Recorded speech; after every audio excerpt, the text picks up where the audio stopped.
In the day of judgement, কিয়ামতের কঠিন ময়দানে, ফাইদা জাআতিস সাহহা ইয়ামাল ইয়াফিরুল মারু মিন আখি ওয়া উম্মিহি ওয়া আবি ওয়া সাহিবাতিহি ওয়া বানি, মা তার ছেলের কাজে আসবে না, সন্তান তার পিতামাতার কাজে আসবে না, ভাই প্রতিবেশী সেই দিন কেউ কারোর কাজে আসবে না।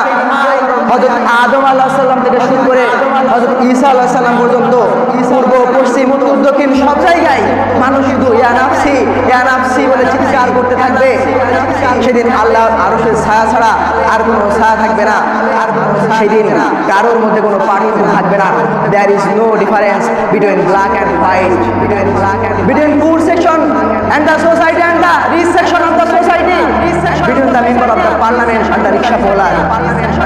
Everyone has equal, completely equal, 100% equal, 100% কেউ কারোর মধ্যে কোনো পার্থক্য থাকবে না।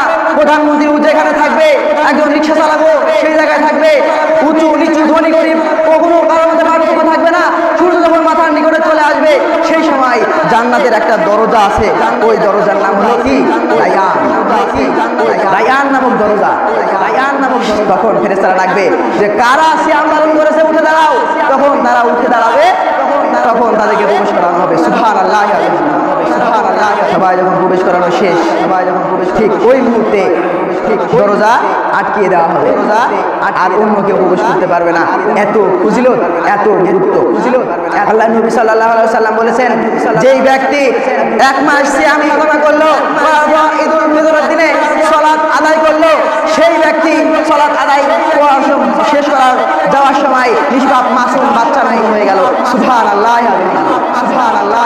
এতটা গুরুত্ব আমাদের সিয়ামের, এতটা ফজিলত আমাদের সিয়ামের। যদি মা বোনদের কথা বলি, তাহলে চারটা জিনিসে মা বোনদেরকে জান্নাতে নিয়ে যায়। একই হলো সালাত, প্রথমে হলো কি? সালাত। দ্বিতীয় হলো সিয়াম, তৃতীয় হলো স্বামীর খেদমত, চতুর্থ হলো পর্দা।